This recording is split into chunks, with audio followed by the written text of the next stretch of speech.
Goed, welkom allemaal voor deze eerste plenaire sessie. I'll talk in English. I'm not sure if there is any English-speaking people here, but some people are watching through YouTube, and they might be non-Dutch speaking, so we'll talk English anyway.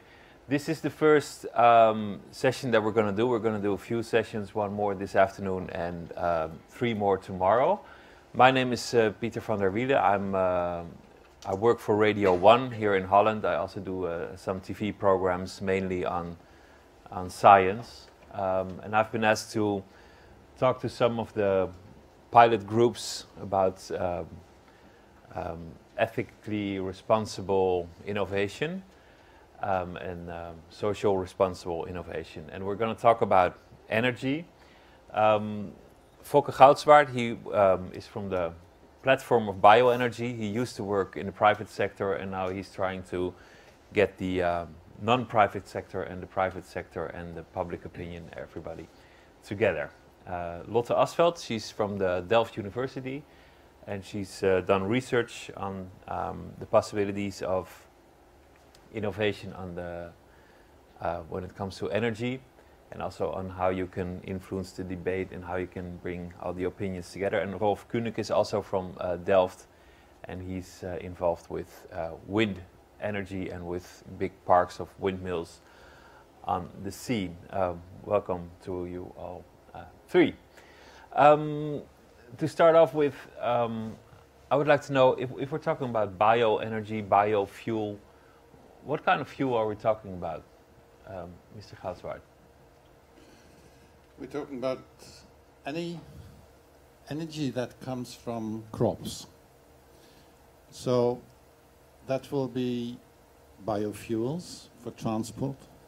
That will be biogas or green gas if you want. That will be woody biomass for industrial boilers and for big installations. And that's a broad spectrum. Together they make up about 2/3 of renewable energy in the Netherlands at present. Already. So before you used to have crops, they would die, they would wait for 10,000 years, they would become oil or gas, and now we stop the waiting and we just use them immediately. That's the difference. That's what has happened for hundreds of years, of course. And globally, it's the main renewable energy source. So that's nothing peculiar in Holland. What is your mission, if you would have to state it shortly, as a platform of bioenergy? Yeah, this platform is officially called Dutch Bio-energie Association. Consists of 40 or 50 companies that have something to do with bioenergy. They are producers, or they're knowledge institutes, or they're banks. And we try to promote bioenergy by communicating with stakeholders in such a way that we try and solve the problems that we see, which is a big task, because anytime there is some incident, something goes wrong, we read in the newspapers, this bioenergy is causing problems, and that will build up an image of bioenergy like it's not so good. Let's try and do without bioenergy. In the same way as there's lots of people saying, let's try and do without wind energy. And some people who say, let's try and do without solar energy, or soil energy, or environmental energy. But we can't do without. So my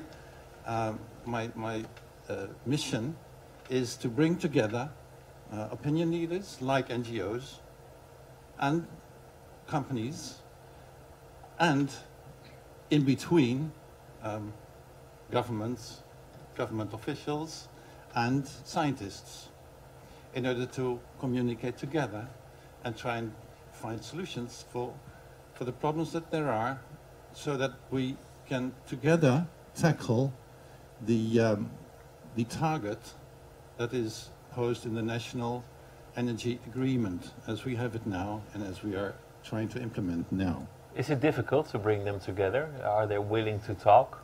Do They they are. like each other? They are. They do like each other. But sometimes there's some conflict of interest. So we have to try and talk a bit more and a bit, not louder, but a bit more in an understanding way.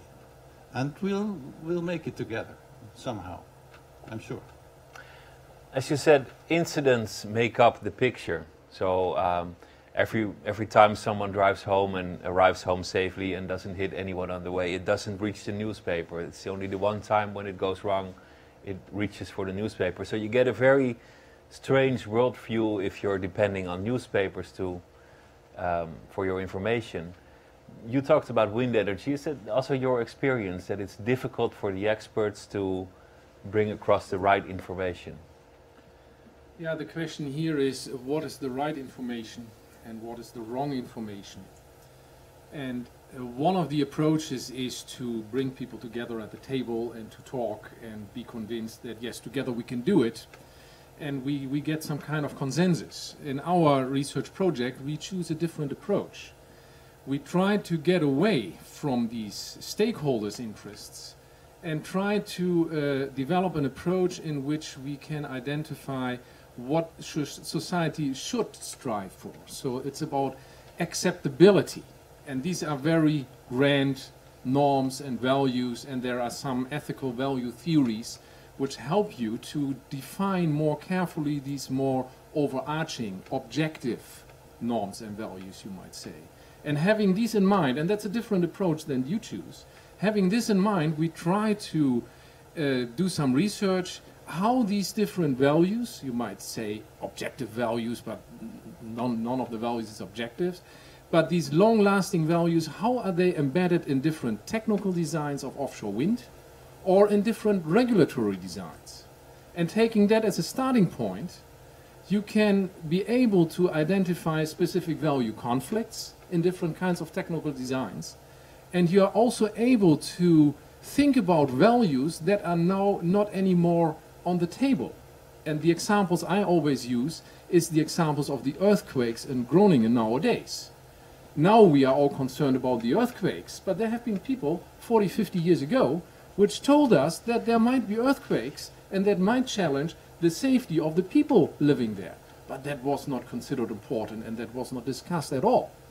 So what we try to do is get all these possible kind of values on the table. Whether they're relevant or not is another issue, and then try to develop or get some view on a value robust design. So if you choose for the development of a specific kind of offshore network, a specific technical design and a specific regulatory design, then this would accomplish a scale of different values, and within this scale it is robust.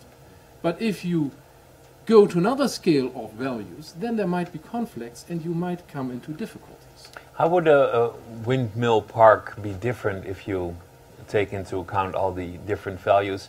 And how would it be if you would do it like they did the gas fields in the 1960s, by simply not caring too much about other stakeholders? We are not looking at single wind turbines or single wind parks in that sense. So we really look at the development of a new part of the electricity system in the North Sea. And what is very interesting here is that you can have very different technical designs of the cables. So just to give you a technical example, you might decide that there is one wind park and every wind park should have a connection with one cable to the mainland. That's technically very simple.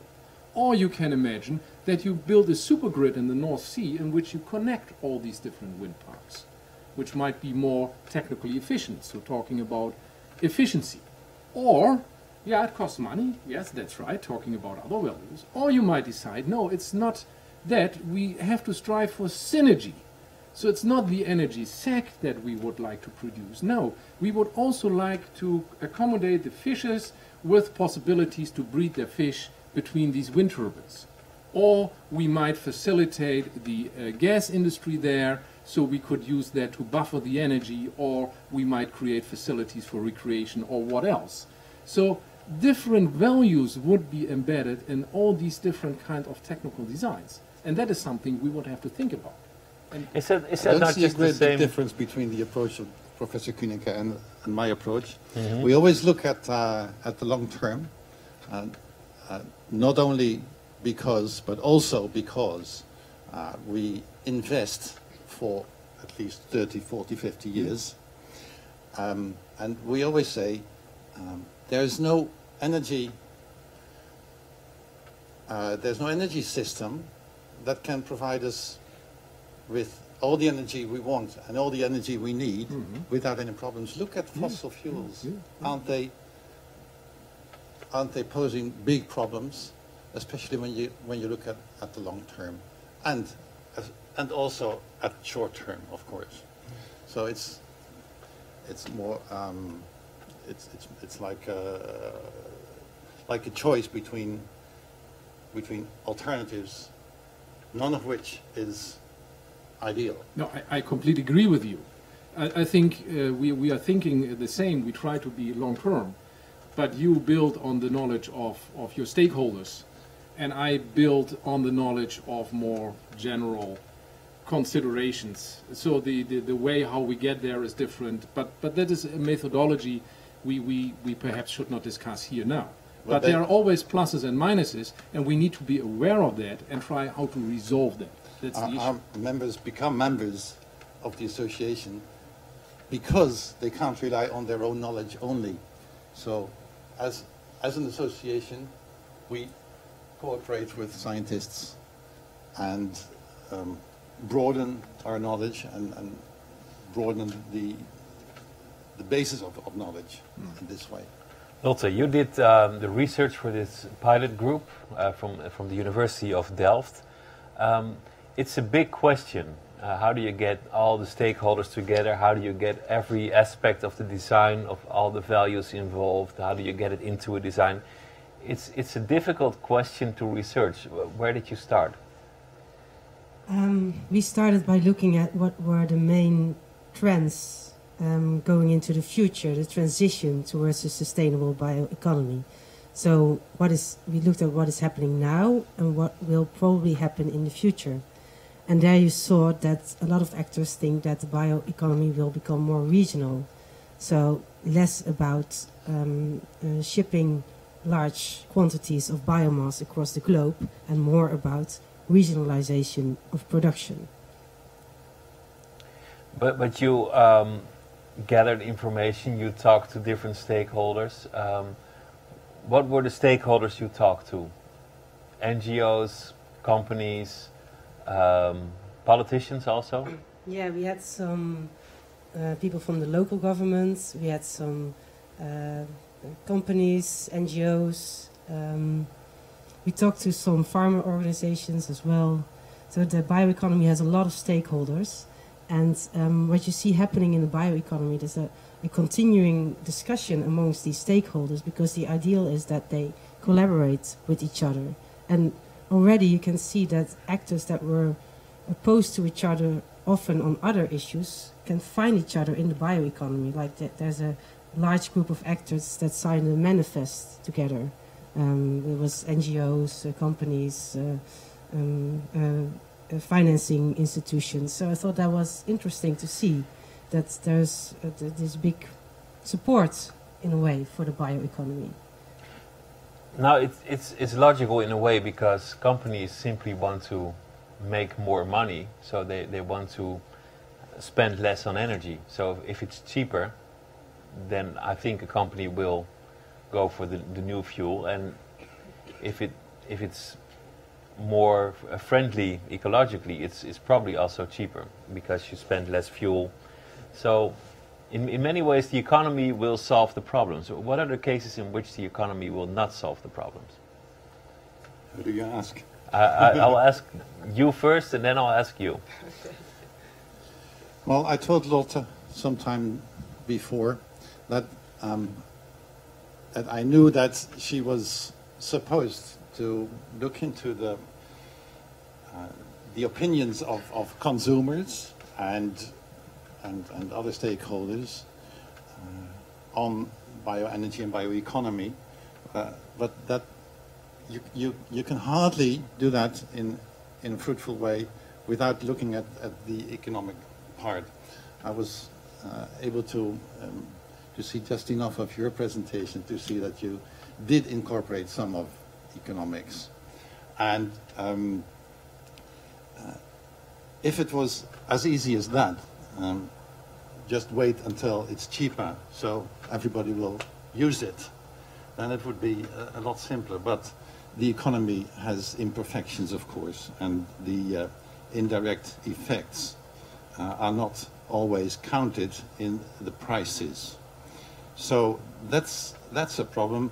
There was a project in which people, consumers, were asked, would you use bio products made not from traditional sources but made from crops? And they were told examples and so forth. And these people said, well, yes, I think I'd use them when they're cheaper, of course. So that's, of course, the problem.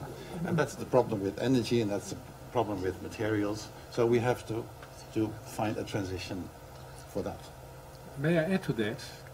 In the case of offshore wind, we have to develop a completely new network in the North Sea. And who's paying for that? That's a huge initial investment, which will not be paid by market parties. That's a fundamental problem. Onshore, we have the network, we developed it in the past century, so it's easy to connect new biomass plants to that. But offshore, not. So there is not a business case per definition, I would say, if we would like to develop a large-scale offshore energy network. So we need some kind of support there in any way. And the market will typically not solve this. I would like to let you ask questions now, because we also have to go on with the problem. So, is there anyone at this point who would like to ask a question to any of these researchers? Nobody? Yes, Dirk Stemering, Ratenau Institute.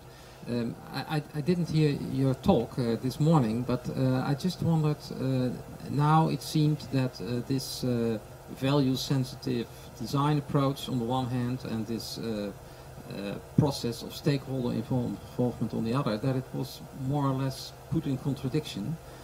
And I could imagine that the sort of analysis that you are working on might be a very valuable information in a process of stakeholder involvement to discuss their different positions and visions and make more explicit also how they would relate to these different values, etc.